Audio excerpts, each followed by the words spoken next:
안녕하세요. 저는 올해 35이 되는 여자입니다. 제게는 가족에게도 말 못할 사정이 하나 있어요. 진짜 이번 1년이란 시간 자체가 제게 너무 커다란 스트레스로 다가왔었고, 그 1년이란 시간 동안 사람이 미치고 팔짝 뛴다는 마음이 딱 이거구나 했죠. 그래서 이번 기회로 여기 익명의 여러분들께 제 이야기를 털어놓고 조언도 구하고 응원도 듣고 싶어서 이렇게 글을 쓰게 되었습니다. 제게는 금쪽 같은 아이 둘이 있어요. 현재 첫째는 딸아이고 둘째는 아들이에요. 저와 남편까지 이렇게 네 식구 잘 살고 있었습니다. 저희 아이들의 나이는 첫째인 딸이 10살이고 둘째인 아들이 6살입니다. 제가 결혼을 조금 일찍 했거든요. 남편은 저보다 5살이 많아요. 여기까지가 저희 가족의 소개입니다. 저는 정말 그날이 아직도 잊혀지지가 않고 자다가도 생각이 나면 화가 치밀어 올라서 벌떡벌떡 일어납니다. 어느 날이었어요. 그날은 오후 햇살이 따사로운 날이었는데 그날따라 뭔가 술술 풀리는 듯한 느낌을 받게 되었습니다. 왜 그런 날 있잖아요. 하는 일마다 다 잘 되고 그런 날이요. 그래서 불안해지는 그런 날 말이죠. 저는 둘째 아이를 낳고 바로 일을 그만두고 살림을 해서 전업주부였어요. 띵동 하는 초인종 소리가 울리더군요. 인터폰으로 누구세요? 라고 물었더니 상대방은 문 좀 열어주시죠? 라고 대답을 했어요. 화면에 나타난 여자의 모습은 어려 보였고 말투부터 싸가지가 없었어요. 누구신지 알아야 제가 문을 열어드리죠. 대체 그쪽이 누구신데요? 하니까 그 여자가 저더러 당신 남편이랑 결혼할 사람이에요. 됐어요? 문 여세요. 하더라고요. 저는 너무 놀랐고 기가 막혔어요. 문을 열었더니 제가 들어오라는 말도 아직 하지 않았는데 저를 밀치고 성큼성큼 저희 집을 들어가더니 소파에 털썩 앉더군요. 진짜 새파랗게 어린 년이 하는 짓이 기가 막히고 어이가 없더군요. 저기요, 지금 뭐 하시는 거예요? 라고 하니까 그 여자가 제게 뭐라 했는지 아세요? 왜 남편이랑 이혼 안 하시려고 하시는 거예요? 라고 하더라고요. 정말 아까부터 당최 무슨 소리를 하고 있는지 알 수도 없고 영문도 모르겠고 제대로 알아듣게 설명하라고 윽박을 질렀어요. 저도 그게 약간 마지막 인내심 같은 거였거든요. 그랬더니 지금 임산부에게 소리를 질렀냐고 하면서 우는 소리를 하는데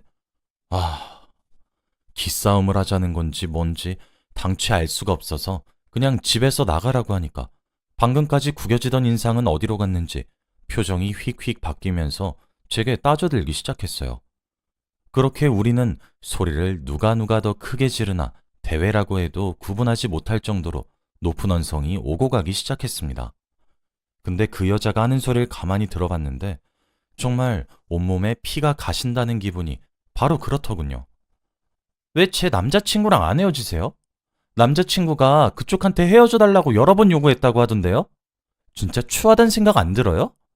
진짜 그쪽 구질구질해도 엄청 구질구질한 거 알고 있어요? 저 오빠랑 결혼할 거니까 그냥 빨리 저희 오빠랑 헤어져 주세요, 제발. 진짜 해도 안 된다고 해가지고 오늘 이렇게 찾아왔거든요? 진짜 이 정도로 말했으면 제발 알아들어 달란 말이에요. 아니, 지금 저희 남편 가지고 말하는 거 맞아요? 그럼 제가 누구 걸고 넘어질 것 같으세요? 황병현 오빠 말한 거 맞거든요? 아니, 이 아줌마가 멍청한 거야, 순진한 거야? 저 병현이 오빠 아이도 임신했어요. 진짜 이게 대체 무슨 말이야? 저기요, 저도 오늘 처음 듣거든요? 우리 남편인지 그쪽 남자친구인지 모르겠는데 저 이혼하자는 소리 한 번도 들어본 적 없다고요. 지금 남의 집안까지 기어들어와서 뭐 하자는 행동이에요? 이게 무슨 무례한 경우냔 말이에요. 아직 불러오지 않은 여자의 배를 보고 있자니 제 시선이 느껴졌던 것인지 자신의 배를 소중히 쓰다듬더군요. 저도 그 여자도 서로를 서로가 씩씩거리며 마주보다가 제가 문득 생각하니까 그 여자의 나이를 모르겠더라고요. 당신 몇 살이야? 그런데 제 질문에 뭐라고 답을 했는지 아세요? 올해 23인데요? 라고 하는 게 아니겠어요? 아니 세상에, 저희 남편의 나이가 한두 살 먹은 어린애도 아니고 팔팔한 20대의 나이도 아니라 이제 부록 40을 바라보고 있는 남자를 뭐 그리 사랑하고 있다고 말이에요? 진짜 그때 아이들 전부 다 학교랑 유치원에 보내서 집에 없었으니 망정이지 있었을 거란 상상만 해도 온몸에 피가 가십니다. 당장 우리 집에서 나가지 않으면 주택 침입으로 경찰에 신고를 하겠다고 으름장을 놓고 으르렁거리니까 제 남편을 얼마나 사랑하고 있고 그 마음이 얼마나 절절한지에 대해서 설명을 했어요. 그러고는 하루라도 빨리 이혼을 해달라고 제게 부탁을 하고 집을 떠났습니다. 가기 전에 자기 번호를 남겨놓고 말이에요. 태풍이 휩쓸고 간 것 마냥 그 여자가 떠난 집에 혼자 남은 저는 정말 한참을 멍하니 앉아 있었습니다. 일단 남편을 달달 볶아야 될 것 같다는 생각이 들었어요. 저희 동네에 친정이랑 시댁이 함께 살고 있거든요.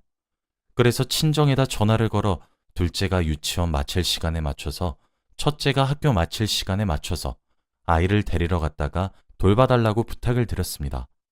천만다행으로 다음 날이 주말이어서 가능했죠. 저는 남편이 집에 돌아오기만을 기다렸어요. 사람이 차츰차츰 화가 나기 시작하다가 분노에 삼켜지던 바로 그때쯤에 띡띡띡띡 하는 소리가 들리면서 남편이 현관문 비밀번호를 풀고는 집으로 들어왔습니다. 저는 집에 오자마자 남편의 뺨을 후려 갈겼어요. 집에 오자마자 반긴 것이 아내의 따뜻한 말 한마디가 아닌 뺨 때리기였던 사실이 놀랍다는 듯 눈이 휘둥그레지더군요. 저는 그런 남편의 멱살을 쥐면서 따져들었습니다. 너 미쳤니? 오늘 우리 낮에 우리가 살고 있는 이 집에 누가 왔었는지 알아? 진짜 내가 기도 안 차. 당신 23 처먹은 새파랗게 어린애들이랑 놀러 다니니? 여기까지밖에 말하지 못했는데 남편은 털썩 무릎을 꿇더니 미안하다면서 자신이 잠시 미쳤던 것이 분명하다고 하면서 자신의 외도 사실을 인정하기 시작했습니다. 저는 그 모든 대화를 녹음했어요. 사실 남편이 현관문 비밀번호를 누르는 소리가 들렸던 바로 그 순간부터 녹음을 하고 있었죠. 남편이 제게 털어놓은 사실은 제 예상보다 훨씬 더러웠습니다. 남편이 결혼 이후 남자들끼리 여행을 가고 싶다고 한 적이 딱 한 번 있습니다. 지금으로부터 2년 전에 일어난 일이죠. 그 해에 남편이 회사 일 때문에 진짜 많이 고생하기도 해서 저도 딱한 마음에 그러라 허락했습니다. 유부남인 남편이 처신을 잘하겠거니 했고 함께 가는 친구들도 전부 다 유부남이었으니까 헛짓거릴 할 리 없다고 생각을 했어요. 그렇게 보내줬고 남편은 낚시를 갔다 왔고 다음 날엔 해변에서 태닝을 하기로 했다며 영상통화를 매일 밤마다 해주었습니다. 당연히 제게 재수씨 재수씨 하면서 남편의 친구들과도 인사를 나누었죠. 그리고 바로 그 시기에 여자를 만났다고 합니다. 합석제의가 들어왔고 4대4 머릿수를 맞춰서 더럽게 놀았다고 하더군요. 그런데 남편과 함께 여행을 갔었던 3명의 유부남들에게는 애프터가 들어오지 않았는데 본인에게는 그때 술 마시고 놀았던 바로 그 여자가 다음 날에 또 만나자고 애프터를 넣었답니다. 17살이나 어린 여자를 만나는 게 진짜 상식적으로 가능한가 싶기도 하고 믿어지지가 않았습니다. 이런 상황은 연예계에서만 일어나는 것 아니었냐고요. 그래서 처음엔 호기심으로 약속 장소에 나가게 되었고 처음엔 밥을 먹었고 두 번째엔 영화를 봤고 세 번째엔 술을 마셨고 기어코 실수를 저지르게 되고 말았답니다. 그런데 그 이후 본인도 정신을 못 차리고 그렇게 달콤한 일탈에 젖어들어갔다고 하더라고요. 그렇게 만난 기간이 지금 1년 반이 넘었다고 하더라고요. 그러다 얼마 전에 덜컥 아이를 가졌다고 자신을 붙잡고 결혼을 하자고 말을 했다고 합니다. 당연히 남편은 지우라고 그 여자를 설득했는데 기어코 낳겠다고 버티고 버티길래 와이프가 이혼을 안 해주고 있어서 잘 모르겠다고 아이를 천천히 가지는 것이 아니냐고 달래던 와중이었는데 그 여자가 그새를 못 참고 저희 집을 찾아온 것 같다며 제게 자신이 추리하고 생각한 내용을 읊는데 그 모습은 정말 제가 생각하지도 못한 짐승기 같았습니다. 연애하던 시절부터 결혼 이후까지 제 남편, 적어도 여자 문제로 제 마음 기만한 적 없었어요. 저는 그 점 하나만을 높이 샀고 결혼까지 결심했던 건데 늦바람이 무섭다더니 밖에서 애까지 만들어 올 줄 누가 알았겠어요. 저는 지금 당장 내 눈앞에서 꺼지라면서 난동을 피웠고 남편을 집에서 쫓아냈습니다. 남편은 미안하다고 울면서 무릎까지 꿇고 저한테 빌었지만 분노로 두 눈이 뒤집힌 제게는 역부족이었죠. 남편도 제가 지금 대화를 할 상태가 아니란 것을 알아서인지 순순히 집을 나가더군요. 그날 아이들도 없고 남편도 내쫓고 큰 집에 홀로 남아 정말 엉엉 소리를 내면서 울었습니다. 울다 지쳐 잠들었다 일어나니 오후 1시더군요. 친정에다 전화를 걸어 아이들을 일주일만 맡기겠다고 했어요. 엄마가 걱정된다며 무슨 일이 있냐고 묻길래 얼머부리며 나중에 다 설명해 주겠다고 했어요. 그리고 저는 나갈 준비를 했습니다. 집을 나서서 도착한 곳은 이혼 전문 법률 사무소였어요. 변호사님께 제 일련의 상황들을 말씀드렸습니다. 어제 다 울었다고 생각했는데 몸에서 또 어디서 그렇게 눈물이 남아 있었던 것인지 눈물이 줄줄 나와서 거의 두루마리 휴지 하나를 다 쓰고 나왔어요. 변호사님께서는 제게 두 가지를 선택할 수 있다고 했습니다. 첫 번째로는 남편과 이혼을 준비하면서 상간녀도 함께 조지는 방법이었고, 두 번째로는 남편과 이혼은 하지 않고 상간녀만 조지는 방법이었죠. 저는 뭐가 더 나은 방법이냐고 물었습니다. 변호사님은 제 말을 듣더니 그럼 먼저 상간녀 소송만 먼저 진행해보고 남편은 차차 고민해보자고 했죠. 변호사님은 증거를 모아야 된다고 했어요. 가장 중요한 점이 상간녀인 그 여자가 유부남인 것을 알고 만난 것인지 아닌지가 가장 중요하다고 하더군요. 상간녀가 남긴 연락처도 있겠다. 쇳불도 단김에 빼라고 연락을 했고 만나자고 했습니다. 변호사님은 자신의 목소리도 함께 녹음이 된다면 녹취 자체가 불법이 아니니까 모두 다 녹음하라고 했어요. 제 전화만 기다리고 있었던 모양인지 저를 아주 빠르게 만나고 싶어 하더군요. 그렇게 전화를 하고 2시간도 채 되지 않아서 그 여자와의 만남을 가졌습니다. 입구에서부터 불러오지도 않은 배를 소중하게 쓰다듬으며 의기양양한 표정을 지으며 들어오더니 저를 보자마자 제 남자친구를 제게 돌려주셨더라고요. 너무 고마워요. 라고 하더라고요. 제 남편은 저한테 그렇게 쫓겨나고 시댁에 가지도 못했던 것인지 상간녀가 혼자 살고 있던 원룸으로 기어들어간 모양이었죠. 그 때문에 상간녀는 제가 남편을 자신에게 양보한다고 착각하고 있는 것 같았어요. 저는 그런 착각이 잘못되었다고 굳이 짚어주지 않았습니다. 저는 마치 이혼을 준비하고 있다는 듯한 뉘앙스를 풀풀 풍기기 시작하면서 피를 끓는 심정으로 상간녀에게 유도 질문을 했습니다. 참 불행 중 다행이라고 해야 하는 건지 상간녀의 나이가 고작 20대 초반의 풋내기다 보니까 지무덤을 지가 스스로 파더군요. 뭐 자신의 남자친구가 자신의 곁으로 돌아온 것이 어지간히 기뻤나 보죠. 결국 제가 들어야 하는 결정적인 말들은 다 듣게 되었습니다. 언제 어디서 어떻게 만났고 만난 기간이 얼마나 되었는지까지도 말이죠. 그리고 첫 만남부터 유부남이라고 밝힌 남편에게 들이댄 것은 자신이라는 이야기까지 덧붙이니 제겐 금상첨화였죠. 저보고 양보해줘서 감사하다며 눈웃음을 치는 그 여자의 얼굴을 보는데 순간 어떤 생각이 들었냐면 내가 왜 이혼을 해줘? 내 눈에 피눈물 나게 하고 내 새끼들 아빠 없이 자라게 만들었으면서 상간녀 전현이 낳을 아이는 온전한 가정의 아빠도 만들어줘야 해? 라고 말이에요. 절대 이혼만큼은 하기 싫었어요. 대체 누구 좋으라고 해주나요? 변호사님께 증거 자료를 전달하러 간 뒤 제 마음도 말해줬더니 상간녀 소송만 진행하자고 하더군요. 아마 기간도 오래되었고 만남의 횟수나 이런 것들은 좀 더 조사를 해봐야 될 것 같지만 위자료로 3천만 원 정도는 받을 수 있다고 말씀을 해주셨죠. 저는 제 인생을 망가뜨린 상간녀의 인생 또한 망가뜨리고 싶었습니다. 그래서 상간녀에게 종종 연락을 하면서 마치 이혼을 당장이라도 할 것처럼 제 소식을 흘렸어요. 상간녀는 잘 생각했다며 얼른 이혼을 하라고 부추겼죠. 그렇게 상간녀가 임신한 지 약 6개월이 넘어가는 날이 되었죠. 아이를 지우지 못하는 시기가 딱 그 시기쯤이거든요. 저는 상간녀에게 이혼하지 않겠다고 선을 딱 그었습니다. 그 여자는 그때부터 정신을 놓은 사람 마냥 자신의 인생을 망가뜨리려고 작정을 한 것이냐며 매일같이 저를 찾아와 울고불고 화를 내기도 했고 바짓가랑이를 잡고 빌기도 했어요. 남편은 두 여자 사이에 껴서 이도저도 하지 않고 눈치만 살살 보고 있었죠. 그 태도가 더 열받았어요. 그 사이 상간녀 소송은 차질 없이 진행이 되었고 변호사님께서 말했던 대로 저는 3천만 원의 위자료와 그 여자가 상간녀라는 판결문을 받을 수 있게 되었습니다. 그 이후 남편은 제게 지속적으로 연락을 하기 시작했어요. 남편의 말로는 그 상간녀는 어려서 호기심이 생겼고 가지고 놀았던 장난감이었다고 진실로 사랑하는 것은 저라고 하더군요. 남편과 전화로 듣게 된 이야기였어요.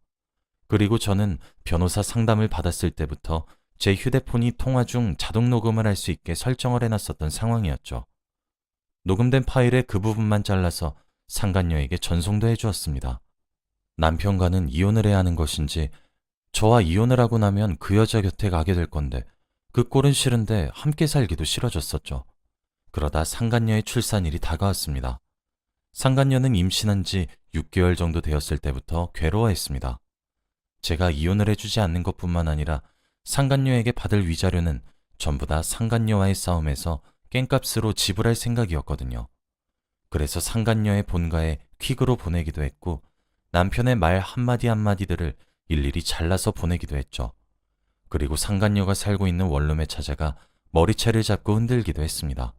주거 침입으로 벌금도 물었죠. 그런데도 후련하더라고요. 상간녀가 일을 하고 있던 회사에도 상간녀라는 내용 증명을 보냈고 상간녀의 월급을 가압류했습니다. 회사에서는 당연히 품행불량으로 잘린 모양이었고 본가에서도 부모님이 올라오신 것 같더군요. 그렇게 계속 괴롭게 만들었습니다. 제 의도가 잘 먹혀들었는지 처음에 화만 내고 욕을 내뱉던 상간녀는 시간이 지나면 지날수록 자신이 모두 잘못했다고 빌었고 울면서 사과를 하기 시작하더군요. 그런데 그걸로 성이 찰 리가 있나요? 내 새끼들은 아빠를 잃게 생겼는데. 그런데 제가 그렇게 요모조모 괴롭혔던 것이 생각보다 상간녀에게 커다란 스트레스로 다가갔나 보더라고요. 상간녀는 출산을 했는데 탯줄이 태아의 목에 3번이나 감겨 나와서 갓 태어난 아기는 그렇게 하늘로 갔습니다. 그 소식을 듣고 얼마나 깔깔대며 웃었는지 몰라요. 제가 피폐해진 만큼 상간녀 그년도 피폐해질 거란 생각에 말이에요. 상간녀는 사회적으로 매장을 당하고 사사나를 출산한 뒤 본가의 부모님 손에 이끌려 지방으로 다시 내려갔습니다. 저는 상간녀에게 문자를 한 통 보냈어요. 다른 사람 눈에 피눈물 나게 하면 넌 피를 흘리게 될 거야. 너는 네가 앞으로 좋은 남편감 만나서 화목한 가정 이루면서 살 수 있을 것 같니? 아니, 천만에. 넌 절대 그럴 수 없을 거야. 내가 때까지 네 뒷공문이 쫓아다니면서 방해할 거니까. 네가 지방에 간다고 날 피할 수 있을 것 같니? 네가 새로운 회사에 취직하면 네가 다닐 회사에 내용 증명 보낼 거야. 상간녀 판결문이 말이야. 네가 새로운 남자 만나면 그 남자한테 내용 증명 보낼 거야. 내가 꼭 무너뜨릴 거거든. 제대로 된 인생? 넌 절대 못 살아. 네가 준 위자료만큼의 깽값 낼 거야. 너도 내 인생 망쳤잖아. 안 그래? 상간녀는 제게 협박죄로 고소한다고 답장이 왔는데 제가 고소하라고, 떳떳하면 해보라고, 난 뭐 더 할 줄 몰라서 안 하고 있는 줄 아냐고, 널 무너뜨릴 방법은 법적 테두리 안에서도 아주 무궁무진하다고 답을 했더니 제게 그만해달라고 애걸하기 시작했죠. 그제서야 속이 좀 시원해지더군요. 또 상간녀의 사사나 출산을 계기로 남편과 상간녀의 사이도 멀어졌더군요. 저는 이제 남편도 필요가 없어졌습니다. 자신의 죄를 진실로 뉘우치기라도 했으면 아이 아빠의 자리는 빼앗지 않았을 텐데 두 여자 사이에서 왔다 갔다 줄타기 하는 모습에 질려버렸거든요. 아이들의 양육비를 일시불로 지급하는 대신 저희가 살고 있던 강남 아파트를 제 명의로 이전해 주었고 위자료로 1억을 지급하면 협의 이혼이고 아니면 소송을 가서 쪽이란 쪽은 다 팔게 해주겠다고 하니까 바로 아파트를 명의 이전하고 제게 1억의 위자료를 쥐어주더군요. 지금은 그렇게 모든 일이 마무리되고 저 혼자 두 아이를 키우기 시작한 지 반년이 벌써 지났습니다. 이후 친정의 모든 사실을 알렸고 저는 친정에 들어와 살고 있습니다. 강남에 명의 이전 받은 아파트는 시세가 한참 올랐을 때 팔아서 현금화해 두었습니다. 저는 이만하면 여러분들이 보기에도 복수를 잘한 것 같나요? 혹자는 제게 너무 매정하다고, 죽은 아이는 무슨 죄냐고 비난할지도 모르지만 저는 한치의 후회도 없습니다. 앞으로는 싱글맘으로서 두 아이에게 부끄럽지 않고 또 어떤 위협으로부터 아이들을 지키며 살아가려고 합니다. 여러분들도 이런 제 결정을 응원해 주시길 바래요. 긴 글 읽어주셔서 감사합니다.